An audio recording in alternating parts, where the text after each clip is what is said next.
बिस्मिल्लाहिर्रहमानिर्रहीम। मैं कैसर अब्बास जाफरी, तुसी वेख रहे हो जाफरी फूड ऑफिशियल। उम्मीद करदा कि रब्बे करीम दे फजल दे नाल तुसी सारे खैर वाफियत नाल होसो।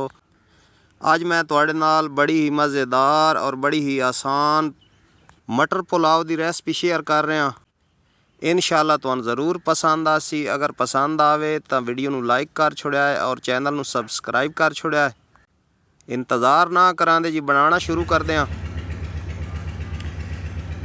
1.5 किलो चावल की असी रेसिपी तुहाडे नाल शेयर कर रहे हैं।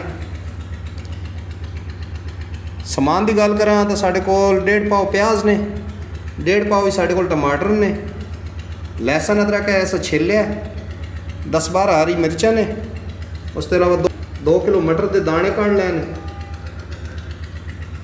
यह साढ़े कोल 1.5 किलो चावल ने बासमती। इन्हों अस साफ कर लिया और इन्हों हुण 2 दफ़ा पानी नाल धो के इन्हों पानी भिगो के रख देने कम अज़ कम आधे घंटे वास्ते। कटाई माशाअल्लाह सा मुकम्मल कर ली।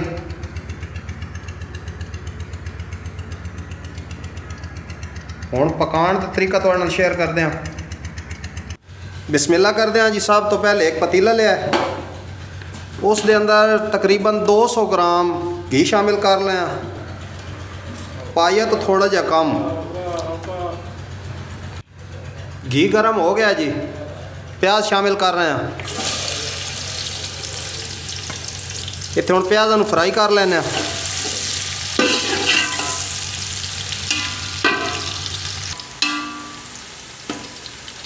प्याज माशाल्लाह थोड़ा थोड़ा कलर चेंज कर गए ने।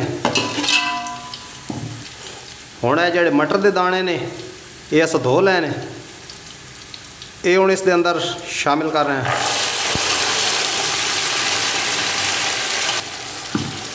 इत्थे हुण मटर की बुनाई करसा।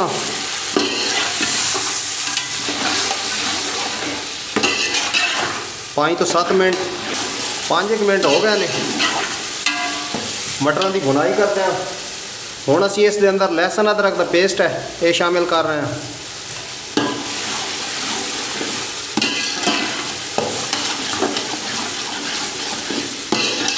चार तो 5 मिनट इसकी बुनाई करसा ताकि लहसुन अदरक कच्चा जायका ना देवे। 5 मिनट हो गए ने, लहसुन अदरक की भी अस बुनाई कर ली है। हुण है साढ़े कोल साबत गरम मसाला, इनू अस हथ ते मसल लिया तो चांदे खड़े मसाले ने साढ़े कोल। वड्डी इलाची है, उसके अलावा लौंग ने, बादियान के फुल ने, ये असी हुण शामिल कर रहे हैं। मिक्स करके नाल ही है टमाटर और हरी मिर्च ये भी उनमें शामिल कर रहे हैं।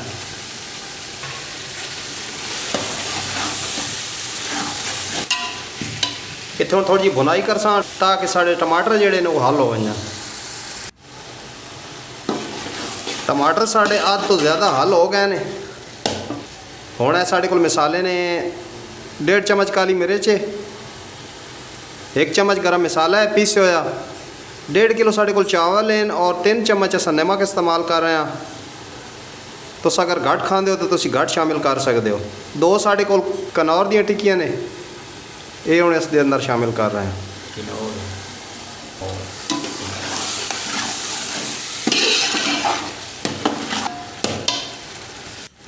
साबत धनिया है साढ़े कोल 1 चम्मच, इसनू अस हथ नाल मसल लिया, ये भी हुण शामिल कर रहे हैं। इससे मिक्स कर लेने।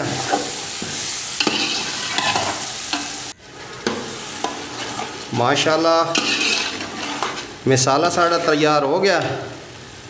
टमाटर शमाटर सारे हल हो गए ने, प्याज भी हल हो गए ने। हुण नंबर आ गया जी पानी का। इस पानी शामिल कर दें और दस दें तो कितना पानी लाना है।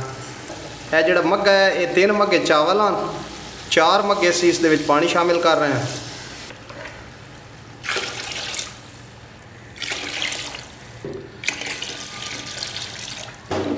क्योंकि चावल अस आधा घंटा पहले पानी भिगो के रखे। अगर चावल भिगो के ना रखिए तो वत इस दे डबल पानी लगसी। हुण एक दफ़ा ढक देने ताकि उबाल आ वंजे। माशाल्लाह उबाल आ गया जी पानी में। ਇੱਥੇ ਤੁਸੀਂ ਨਮਕ ਚੈੱਕ ਕਰ ਸਕਦੇ ਹੋ, ਜੇ ਅਗਰ ਕਮ ਹੋਵੇ ਤਾਂ ਥੋੜ੍ਹਾ ਜਿਹਾ ਸ਼ਾਮਿਲ ਕਰ ਲੈਣਾ। ਇਹ ਚਾਵਲ ਜਿਹੜੇ ਭਿਗੋ ਕੇ ਰੱਖਿਆ ਨੇ ਹੁਣ ਇਸ ਦੇ ਵਿੱਚ ਸ਼ਾਮਿਲ ਕਰ ਰਹੇ ਹਾਂ। ਪਾਣੀ ਅਸਾਂ ਇਹਨਾਂ ਦਾ ਕੱਢ ਦਿੱਤਾ ਹੈ। ਇੱਕ ਦਫਾ ਮਿਕਸ ਕਰ ਲੈਂਦੇ ਹਾਂ। ਹੁਣ ਇਸ ਨੂੰ ਇੱਕ ਦਫਾ ਢੱਕ ਦਿੰਦੇ ਹਾਂ। ਅਸਾਂ ਇਹਨਾਂ ਨੂੰ ਢੱਕਿਆ ਇਸ ਵਜ੍ਹਾ ਤੋਂ ਹੈ ਕਿਉਂਕਿ ਉਬਾਲ ਜਲਦੀ ਆ ਵੰਜੇ। ਉਬਾਲ ਆ ਗਿਆ, ਆਰਾਮ ਨਾਲ ਇੱਥੇ ਹਿਲਾਉਣਾ ਇਹਨਾਂ ਨੂੰ ਤਾਂ ਕਿ ਚਾਵਲ ਜਿਹੜੇ ਹਨ ਉਹ ਸਾਡੇ ਟੁੱਟਣ ਨਹੀਂ। ਇਹ ਜਿਹੜਾ ਵਿੱਚ ਪਾਣੀ ਵਧਿਆ ਹੈ ਇਸ ਨੂੰ ਅਸਾਂ ਖੁਸ਼ਕ ਕਰਨਾ ਹੈ ਕਿਉਂਕਿ ਅਸਾਂ ਦਮ ਦੇਣਾ ਹੈ। ਤਵਾ ਅਸੀਂ ਗਰਮ ਕਰ ਰਹੇ ਹਾਂ ਕਿਉਂਕਿ ਦਮ ਦੇਣ ਦੇ ਦੌਰਾਨ ਅਸਾਂ ਇਹਦੇ ਥੱਲੇ ਤਵਾ ਰੱਖਣਾ ਹੈ। ਤਵਾ ਇਸ ਵਜ੍ਹਾ ਤੋਂ ਰੱਖੀਂਦਾ ਹੈ ਕਿਉਂਕਿ ਚਾਵਲ ਜਿਹੜੇ ਹਨ ਉਹ ਪਤੀਲੇ ਦੇ ਥੱਲੇ ਨਾ ਲੱਗਣ। ਚਾਵਲਾਂ ਦੇ ਅੰਦਰ ਪਾਣੀ ਕਾਫੀ ਹੱਦ ਤੱਕ ਖੁਸ਼ਕ ਹੋ ਗਿਆ। ਹੁਣ ਅਸੀਂ ਇਹਨਾਂ ਨੂੰ ਉਤਾਰ ਕੇ ਇਸ ਦੇ ਥੱਲੇ ਤਵਾ ਲਾ ਲੈਣਾ ਹੈ। ਫੁੱਲ ਇਸ ਦੇ ਵਿੱਚ ਪਾਣੀ ਖੁਸ਼ਕ ਨਹੀਂ ਕਰਨਾ, ਥੋੜਾ ਥੋੜਾ ਬਿਲਕੁਲ ਮਾਮੂਲੀ ਰੱਖਣਾ ਹੈ। ਉਸ ਨਾਲ ਇਹ ਸੀ ਕਿ ਸਾਡੇ ਚਾਵਲਾਂ ਨੂੰ ਦਮ ਸਹੀ ਆ ਵੈ ਸੀ ਔਰ ਚਾਵਲ ਸਾਡੇ ਗਲ ਵੈ ਸਨ। ਹੁਣ ਅਸੀਂ ਅੱਗ ਥੱਲੇ ਦਮ ਵਾਲੀ ਕਰ ਰਹੇ ਹਾਂ। ਇੱਕ ਦਫਾ ਹਿਲਾ ਦਿੰਦੇ ਹਾਂ ਇਸ ਤਰੀਕੇ ਨਾਲ, ਆਰਾਮ ਨਾਲ। ਹੁਣ ਅਸਾਂ ਦਮ ਤੇ ਲਾਣਾ ਹੈ ਇਸ ਨੂੰ। ਇਹ ਸਾਡੇ ਕੋਲ ਲੀਮੂ ਕੱਟੇ ਹੋਇਆ ਥੋੜਾ ਜਿਹਾ ਇਹ ਉੱਤੇ ਸਟੇਨੇ ਆ। ਇਹ ਟਮਾਟਰ ਨੇ, ਇਹ ਵੀ ਇਸ ਤਰੀਕੇ ਨਾਲ। ਪੁਦੀਨੇ ਦੇ ਪੱਤੇ ਨੇ ਖੁਸ਼ਬੂ ਵਾਸਤੇ, ਇਹ ਵੀ ਥੋੜ੍ਹੇ ਜਿਹੇ ਅਸੀਂ ਇਸ ਦੇ ਉੱਤੇ ਸੱਟ ਰਹੇ ਹਾਂ। ਹੁਣ ਅਸੀਂ ਇਹਨੂੰ ਦਮ ਦੇ ਰਹੇ ਹਾਂ ਜੀ। ਇਸ ਨੂੰ 20 ਤੋਂ 25 ਮਿੰਟ ਦਮ ਦੇ ਸਾਂ ਜੀ। ਉੱਤੇ ਥੋੜਾ ਜਿਹਾ ਵਜ਼ਨ ਰੱਖ ਦੇ ਸਾਂ ਤਾਂ ਕਿ ਜਿਹੜੀ ਭਾਪ ਹੈ ਉਹ ਸਾਡੀ ਬਾਹਰ ਨਾ ਨਿਕਲੇ। ਤਕਰੀਬਨ 20 ਤੋਂ 25 ਮਿੰਟ ਹੋ ਗਏ। ਚੈੱਕ ਕਰਦੇ ਹਾਂ। ਬਿਸਮਿल्लाहिर्रहमानिर्रहीम। या माशाअल्लाह चावल वेखो, बिल्कुल कल्ला चावल। ਇਹ ਵੇਖ ਸਕਦੇ ਹੋ कितना ज़बरदस्त साड़ा मटर पुलाव बन के तैयार होया है। तो नेड़े प्लेट पा के विखाने जी, बिल्कुल कल्ला चावल है। वेखो, अगर मेरी वीडियो पसंद आवे तो इसनू लाइक करा है और मेरे चैनल नू सबसक्राइब करा है। माशाअल्लाह आज वास्ते बस इतना है कि मिलते हैं किसी अगली वीडियो दे विच। अल्लाह हाफिज़।